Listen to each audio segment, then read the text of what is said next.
નમસ્કાર, હલ્લા બોલ ન્યૂઝ ચેનલમાં આપનું સ્વાગત છે। હવે જોઈએ આજના સમાચાર। અમદાવાદના સાબરમતી વિસ્તારમાં સ્લમ રીડેવલપમેન્ટના નીલા ઇન્ફ્રાસ્ટ્રક્ચરમાં પ્રોજેક્ટ દ્વારા ચાલતું કૌભાંડ।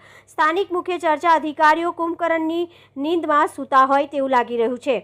અમદાવાદના સાબરમતી વિસ્તારમાં ટોલનાકા સ્લમ વિસ્તાર કે જ્યાં હાલ રાજ્ય સરકાર દ્વારા ગરીબોને રહેવા માટે પાકા મકાનોનું યુદ્ધના ધોરણે કામ ચાલી રહ્યું છે, પણ રાજ્ય સરકારની જાણ બહાર નીલા ઇન્ફ્રાસ્ટ્રક્ચર દ્વારા અંદરખાને ઘણો મોટો કૌભાંડ થઈ રહ્યો છે તેવું સ્થાનિક મુખ્ય ચર્ચાઈ રહ્યું છે, જેમાં બે નામ સામે આવ્યા છે, આનંદ પટેલ અને લખધીર દેસાઈ, જે આખા પ્રોજેક્ટના સુપરવાઇઝર છે। પણ મૂળ વાત એ છે કે આખી સાઇટ દરમિયાન જેમણે સુપરવિઝન કરવાનું હોય એ પોતે અહીં ગેરનીતિ અપનાવી રહ્યા છે। કોણ છે આ લખધીરભાઈ દેસાઈ અને કયા પ્રકારનું કૌભાંડ આચરી રહ્યા છે?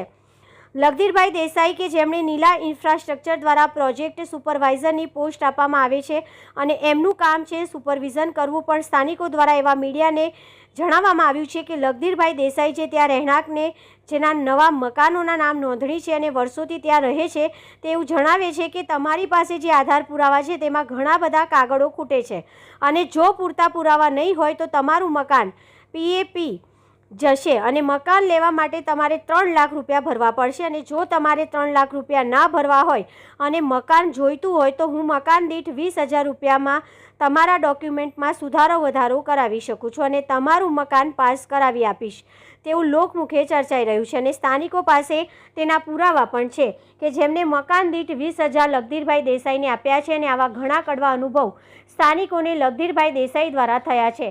પણ લોકોનું કહેવું છે કે આ કૌભાંડ ફક્ત 20,000 રૂપિયા પૂરતું સીમિત નથી, તે સિવાય પણ એનકેન પ્રકારે અન્ય લોકોની પણ સંડોવણી આ કૌભાંડમાં આવનારા સમયમાં બહાર આવે તેવી નહિવત શક્યતાઓ છે।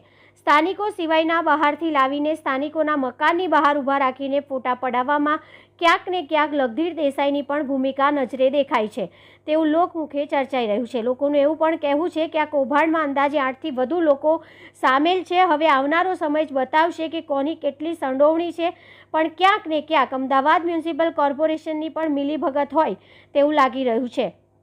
લોકોનું એવું પણ કહેવું છે કે ઘણા લોકો એવા છે જેમના મકાન સ્લમ વિસ્તારમાં રીડેવલપમેન્ટ અંતર્ગત ભાડા પેટે આપવામાં આવતા ચેક પણ અમુક લોકોને મળ્યા નથી અને નથી મળ્યા તો ક્યાં ગયા એ ચેક, કોના ખાતામાં ગયા, કોણ ખાઈ ગયું આ રકમ, એ પણ એક તપાસનો વિષય છે।